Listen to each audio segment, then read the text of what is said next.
Action to action. Action to action. Action to action.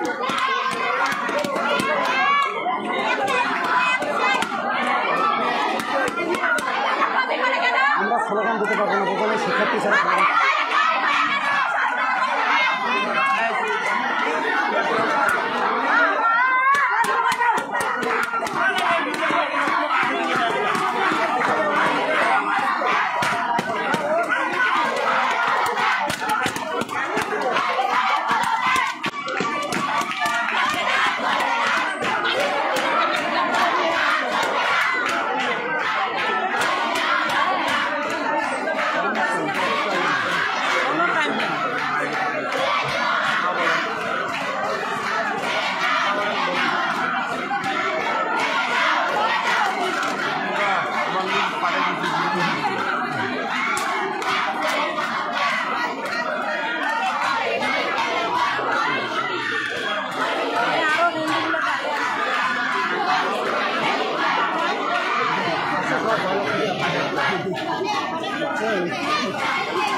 আমি আবারও বলছি, ক্যাপশনে কোনো কিছু লেখা না থাকার কারণে অনেকে বিভ্রান্ত হচ্ছেন যে কী কারণে হচ্ছে।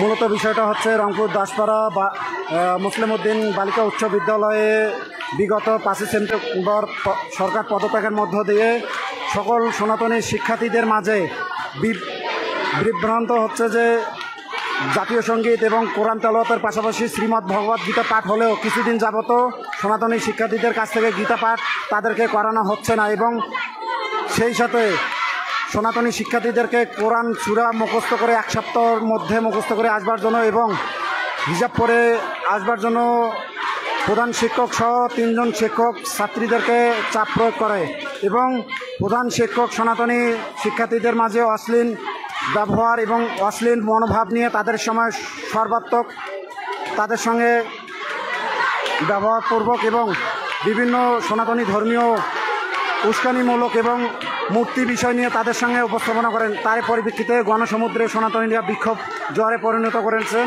আজকে মুসলিম উদ্দিন বালিকা উচ্চ বিদ্যালয়ে।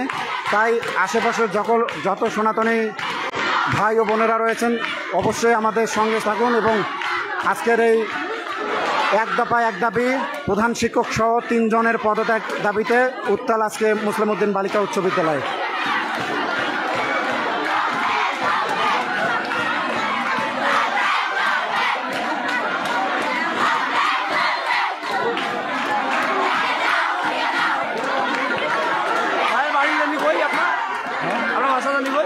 আমার বাসা সাতটা আপনার আমাদের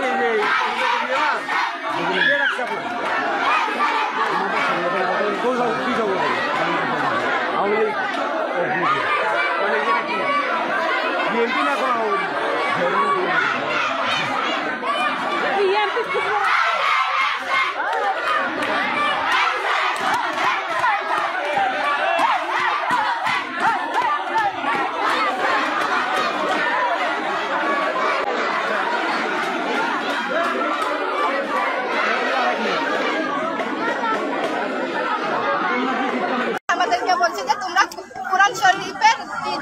মুখস্থ করবা 7 দিনের মধ্যে সূরা মুখস্থ করবা, তাই নাইলে হিজাব করবা। হিজাব থেকে ওরা হিজাব করতে বলছে, আবার পর্দা করতে বলছে।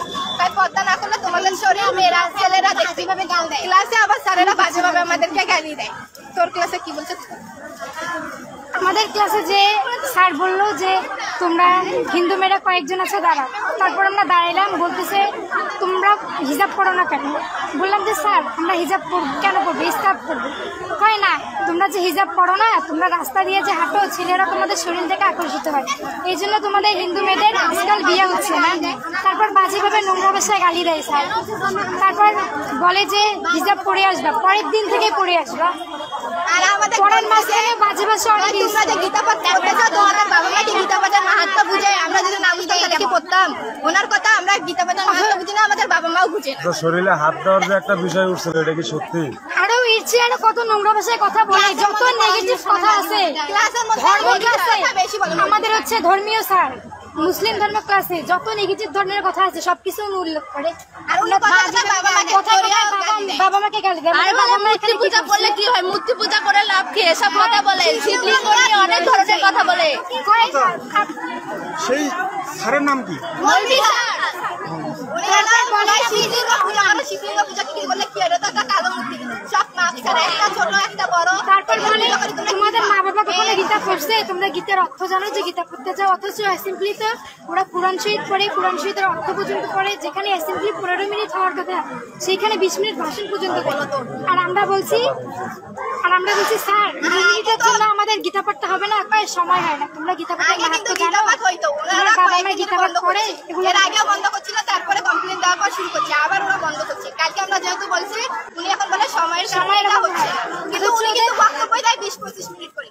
অথচ কোরআন শরীফ বলে, তারপর আবার আমাদেরকে বলে 1 সপ্তাহের মধ্যে কোরআন শরীফ তোমরা মুখস্থ করে আসবে, নাহলে ছেলেরা তোমাদের শরীর দেখে। এই জন্য ধর্মীয় আমি শাখা সিঁদুর কেন পড়ি, এই ধরনের কথাবার্তা স্কুলে কেন চলবে? আমি সিঁদুর পড়ি, আমি শাখা পড়ি, সেটা পার্সোনালি আমার ব্যক্তিগত ব্যাপার। টিচাররা এই ধরনের কথা ক্লাসের মধ্যে কেন বলবে? আমাকে সবসময় অপমান কেন করা হয়? আর একটু তো আমাদের স্কুলে মা বাবার কথা বলে অপমানিত করা হয়, লজ্জা লজ্জা। আসবে।